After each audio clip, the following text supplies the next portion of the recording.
안녕하세요. 3월 1일 월요일 새벽 예배를 하나님께 올려드립니다. 기도하십니다.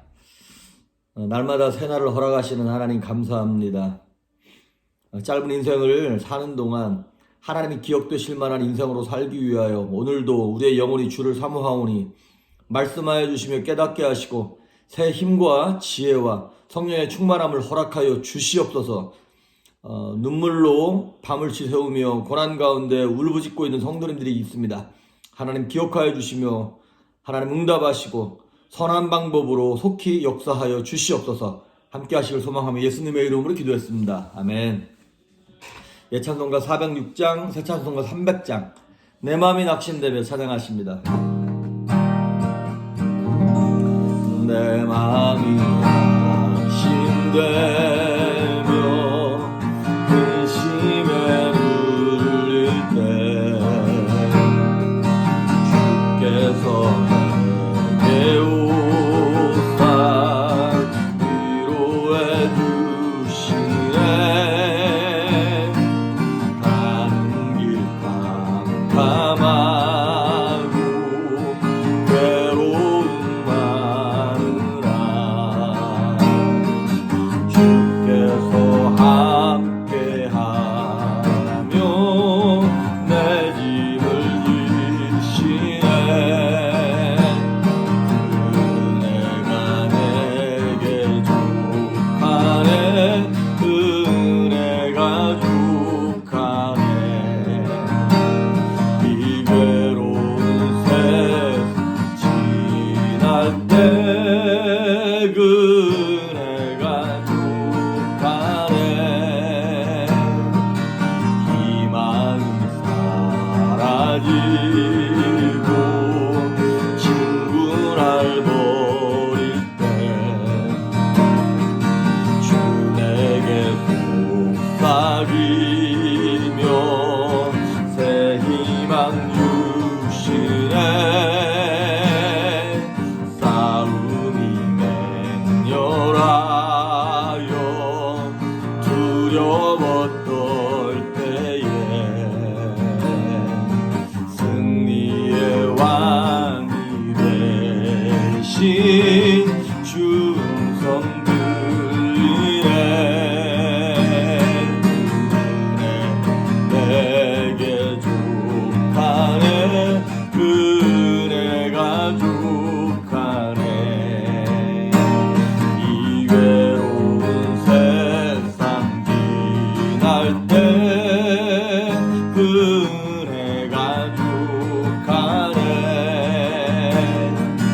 엄밀히 가득 차고 눈물이 흐를 때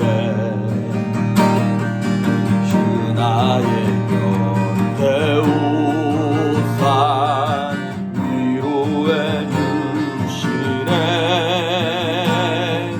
환난이 닥쳐와서 어려움 당할 때 주님의 능력이 입어 원수를 이기네. 은혜가 내게 족하네. 은혜가 족하네. 이 괴로운 세상 지날 때 은혜가 족하네. 아멘. 오늘 우리에게 주시는 말씀 마태복음 25장입니다. 25장 31절에서 46절에 있는 말씀까지, 마태복음 25장 31절에서 46절에 있는 말씀까지 봉독해 올립니다. 인자가 자기 영광으로 모든 천사와 함께 올 때에 자기 영광의 보좌에 앉으리니 모든 민족을 그 앞에 모으고 각각 구분하기를 목자가 양과 염소를 구분하는 것 같이 하여 양은 그 오른편에 염소는 왼편에 두리라.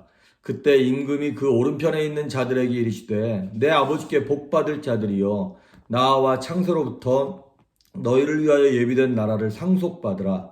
내가 줄일 때에 너희가 먹을 것을 주었고 목마를 때 마시게 하였고 나그네 되었을 때 영접하였고 헐벗었을 때에 옷을 입혔고 병들었을 때 돌보았고 옥에 갇혔을 때 와서 보았느니라. 이에 의인들이 대답하여 이르되 주여 우리가 어느 때에 주께서 줄이신 것을 보고 음식을 대접하였으며 목마르신 것을 보고 마시게 하였나이까. 어느 때에 나그네 되신 것을 보고 영접하였으며 헐벗으신 것을 보고 옷 입혔나이까. 어느 때 병드신 것이나 옥에 갇힌 것을 보고 가서 배웠나이까 하리니 임금이 대답하여 이르시되 내가 진실로 너희에게 이르노니 너희가 여기 내 형제 중에 지극히 작은 자 하나에게 한 것이 곧 내게 한 것이니라 하시고 또 왼편에 있는 자들에게 이르시되 저주를 받은 자들아 나를 떠나 마귀와 그 사자들을 위하여 예비된 영원한 불에 들어가라.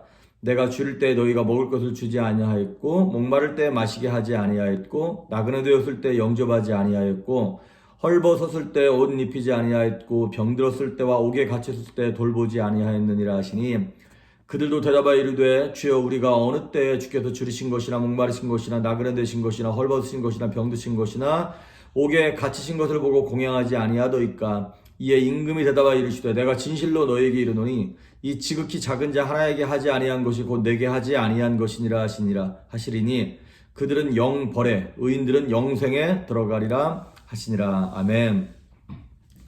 오늘 본문의 말씀은 이제 열처녀의 비유가 있었고 그 다음에 달란트 비유를 통해서 열처녀의 비유를 통해서 어떻게 기름을 준비할 것인가, 그 달란트 비유를 통해서 내가 가진 달란트를 어떻게 활용할 것인가에 대한 대답을 해주는 장면이라고 생각되어집니다. 이 마태복음 24장과 25장이 사실 한날 예수님이 함께 말씀하신 내용이거든요. 그 24장에 이 말세에 대한 스토리가 어떻게 시작된 거냐면 제자들이 먼저 물어봤어요. 예수님께 세상 끝에는 어떠한 징조가 일어나겠습니까? 이렇게 물어본 것에 대해서 예수님이 대답을 쭉 하시다가 오늘 이제 25장 마지막 대답에 그날에는 의인과 악인이 섞여 있는데 이제 더 이상 그날에는 섞이지 않고 하나님이 구분하시겠다는 거예요. 하나님이 심판하시면서 의인과 악인을 나누시겠다고 하시는 것입니다.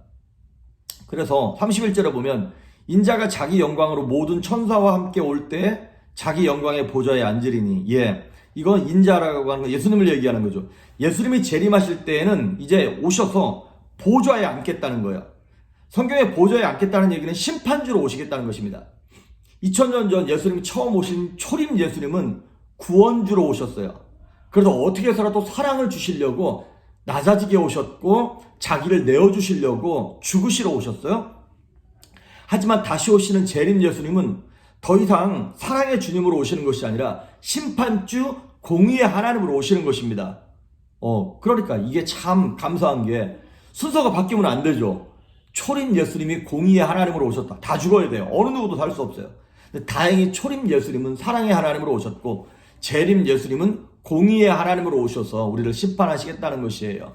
근데 오셔서 이제 뭘 하시냐면 양과 염소를 가르치겠다는 거예요. 오른쪽, 이제 오른편이라고 하는 것이 이제 오른쪽, 옳다라고 하는 그런 이렇게 쪽을 얘기하는 것이죠. 그래서 이쪽은 양, 왼쪽은 염소, 이렇게 해서 구분하겠다는 것입니다. 지난주에도 말씀드렸던 것처럼 세상 사람들은 우리랑 구분될 때 양과 염소가 아니라 늑대와 양으로 구분되는 거예요. 근데 우리 교회 안에 믿음의 공동체 안에 들어와 있는 사람들에 대해서는 하나님이 양과 염소로 구분하시겠다는 것입니다. 그래서 양은, 오른쪽에 있는 양은 하나님의 백성, 의인들, 칭찬받는 자들이고 왼쪽의 염소는 저주받은 그런 악인을 상징하는 것입니다. 그런데 오늘 여기 쭉 보시면 아시겠지만 양과 염소를 나누는 심판의 기준이 뭐냐, 이게 읽어보면 뭐 줄일 때 너희가 먹여줬고 목마를 때 마시게 했고 헐벗었을 때 옷을 입혔고 병들었을 때 돌아보았고 옥에 갇혔을 때 찾아보았고 이렇게 선한 행실을 얘기합니다. 그러면 구원받는 것이 착한 행위인가? 그게 착한 행위로 구원받는 것인가? 이렇게 이제 우리가 착각할 수 있습니다. 그렇게 겉모양으로만 보면 이제 복음주의자들에게는 이게 되게 불편한 거예요. 그러면 그거 구원의 조건이 율법 아니야? 사람의 선한 행실 아니야? 그러면 예수 안 믿어도 되는 거 아닌가? 이렇게 생각할 수 있습니다. 사실 간단하게 말씀드리면 해답부터 결론부터 얘기하자면 구원은 오직 믿음으로 받는 겁니다. 행함으로 받는 게 아니에요. 선한 행실로 구원받는 게 아닙니다. 그러니까 그 대신 이제 믿음은 믿음인데 어떤 믿음이냐? 이 믿음의 내용과 믿음의 열매가 같이 가야 한다는 것이죠. 난 믿음으로 구원받기 때문에 어떻게 살아도 상관없어. 진짜 믿는 사람은 이렇게 말하지 않는다는 거예요. 그리고 진짜 구원받아서 행위로 하는 사람들은 행함으로 뭘 드러내려고 했던 사람이 아니라 정말 마음에 구원에 대한 감격, 내가 천국 갈 수 있다는 것에 대한 감사함 때문에 그게 나타나는 것이지 행함 자체가 목적은 아니었다라고 하는 것입니다. 그래서 오늘 34절을 보시면 이렇게 나와 있어요. 그때 임금이 그 오른편에 있는 자들에게 이르시되 내 아버지께 복 받을 자들이여 나와 창세로부터 너희를 위하여 예비된 나라를 상속받으라. 너희를 위하여 창세로부터 예비된 나라를 상속받으래요. 천국을 상속받으래요.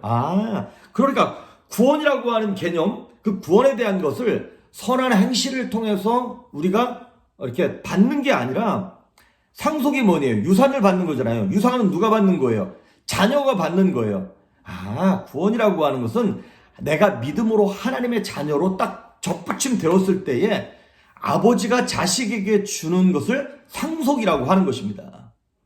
여러분, 유산을 상속받는 그 조건이 뭐예요? 노력입니까? 내가 열심히 노력하면 빌 게이츠의 아들로 뭐 이렇게 입양돼가지고 그 유산 상속받을 수 있는 겁니까? 아닙니다. 노력도 아니고 행위도 아니에요. 유산을 상속받는 기준은 관계입니다. 하나님이 내 아버지가 되시는가? 나는 아들인가? 이 관계가 확인되어졌을 때 그 유산, 천국을 우리에게 상속 주시는 것이죠. 종은 아무리 열심히 노력해도 종일 뿐이에요. 양자가 될 수 없습니다. 하지만 원래 종이었던, 죄의 종이었던 우리가 예수 그리스도 하나님의 양자가 되므로 이제 그 하늘나라가 우리에게 상속되어지는 거예요. 뭘로? 믿음으로. 그래서 그 구원에 원래 상속받을 수 없는 자들이 법적으로 상속자로 딱 등록되는 순간 이게 너무나 감격스러운 거잖아요. 그 감격과 감사함 때문에 우리의 행위가 드러날 수밖에 없다는 것이죠. 그래서 야고보서에 보면 행함이 없는 믿음은 그 자체가 죽은 믿음이다 이렇게 표현하고 있죠. 그건 행함이 중요하다 이 얘기를 하는 것이 아니라 정말 믿음 있는 사람은 행위도 나타난다 이렇게 얘기하는 것이죠. 그래서 구원을 얻은 성도는 선한 행실로 자신의 본질적인 양자의 모습을 드러내야 한다는 것입니다. 그런데 오늘 그러면 그 선한 행위를 누구한테 하느냐가 굉장히 중요해요. 40절, 45절에 두 번이나 반복해서 나오는 게 뭐냐면 지극히 작은 자들에게 하라는 거예요. 거기서 말하는 지극히 작은 자들이 누구냐? 목마른 자, 줄인 자, 나그네 된 자, 헐벗은 자, 병든 자, 옥에 갇힌 자 이런 사람들인 거예요. 다 어떤 사람들입니까? 자기 힘으로 뭘 할 수 없는 사람들. 내가 뭘 은혜를 받아도 갚을 수 없는 그 사람들에게 이 행위를 하라고 하는 것입니다. 자, 그런데 그 행위를 할 때 37절에 보면 오른편에 양들에게 예수님이 내가 목마르고 배고프고 헐벗었을 때 너희가 나한테 먹여주고 찾아왔고 날 돌봐줬다. 그랬더니 이 사람들이 주님 우리가 언제 주님을 먹였고 입히고 헐벗을 때 돌아봤습니까? 자, 이게 대답이 되게 중요해요. 이게 무슨 얘기냐면 오른편에 있는 양들은 이러한 선한 행동을 할 때 머리로 계산하지 않고 했다는 거예요. 즉 다른 말로 말하면 이 선한 행위를 할 때 이게 당연했던 거야. 그 되게 자연스러웠던 것이죠. 꾸미지 않는 거예요. 그래서 연약한 사람들에게 이렇게 자연스럽게 나오는 모습, 이게 바로 성도의 모습이고 예수님이 원하시는 삶의 인격을 가진 자들의 모습인 것이죠. 그런데 여러분 제가 대학생들이나 이런 이제 우리 젊은 애들하고 이렇게 얘기할 때 만약에 뭐 여자친구 남자친구를 사귀거나 배우자감을 고를 때 어디 뭐 식당에 이런 데 갔을 때 종업원들에게나 이런 사람들에게 잘하는 사람, 겸손하게 하는 사람, 그런 사람을 골라라. 그리고 그런 사람에게 함부로 말하거나 무시하는 사람, 이거는 걸러라. 그런 인간들은 아무리 은혜를 많이 받고 그래도 이거 다 나쁜 새끼들이라고, 이거 다 나쁜 놈들이라고. 그런 놈들은 거들떠볼 필요도 없다고. 돈이 아무리 많다 한들 그 기본이 잘못된 놈들이라고. 저는 그렇게 얘기합니다. 그렇습니다.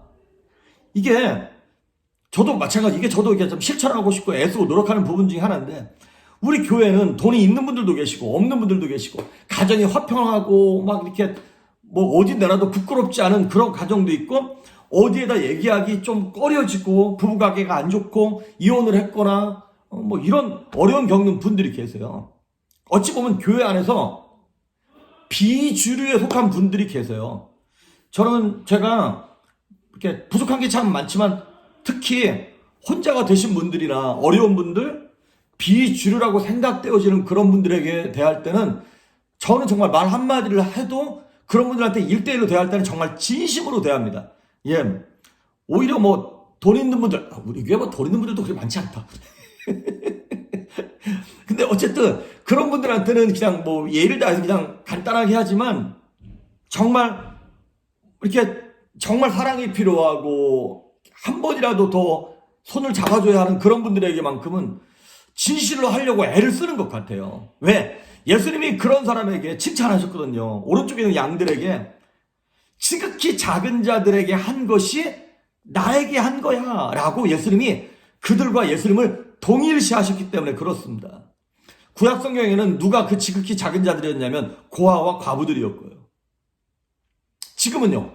뭐 지금도 물질적으로 어렵고 경제적으로 어렵고 이런 사람도 계신 것 같고 심리적으로나 정서적으로 혼자 설 수 없는 분들 이런 분들도 마찬가지인 것 같습니다. 그러니까 정말 중요한 것은 무엇이냐면 뭐 특별한 것을 마음에 두고 특별한 것을 행하는 것이 아니라 내가 기억나지 않을 만큼 일상을 살아가면서 행동했던 것들 그것 가운데 하나님이 우리가 뭘 했나를 보시겠다는 것이죠. 그래서 여러분의 일상의 삶 속에서 무엇을 지금 행하고 계십니까? 마태복음 7장 21절에 나오는 말씀처럼 나더러 주여 주여 하는 자마다 다 천국 가는 게 아니라 하늘에 계신 내 아버지의 뜻대로 행하는 자라야 천국 간다. 하늘에 계신 내 아버지의 뜻이 뭔데요? 예, 우리가 구원받은 것처럼 우리가 정말 복을 누리는 것처럼 우리 주변에 있는 사람들에게 그 복을 전달하는데 그 복을 잘 받지도 못하고 다른 사람에 비해서 상대적인 기회가 적은 사람들에게 가는 것, 그것이 바로 하늘에 계신 아버지의 뜻대로 행하는 것이라는 것입니다. 오늘 주변에 지극히 작은 분들이 누구인가를 좀 돌아보시면서 우리가 정말 일상을 그들에게 평안하고 축복된 모습으로 행함으로 예수님께서 우리를 축복하시는 하늘나라를 상속받는 저와 여러분 될 수 있기를 주의 이름으로 축복합니다. 기도하십니다. 좋으신 하나님 아버지 감사합니다. 오늘 하루를 그리고 이 3월달 한 달을 살아가는 동안 주변에 있는 지극히 작은 자들에게 마음을 쏟게 하시며 그들에게 말 한마디 행동 하나를 따뜻하게 함으로 결국에는 하나님이 칭찬하시는 인생을 살아갈 수 있도록 우리의 마음을 겸손하게 거룩하게 경건하게 은혜를 베풀어 주시옵소서. 감사드리옵고 예수님의 이름으로 기도했습니다. 아멘.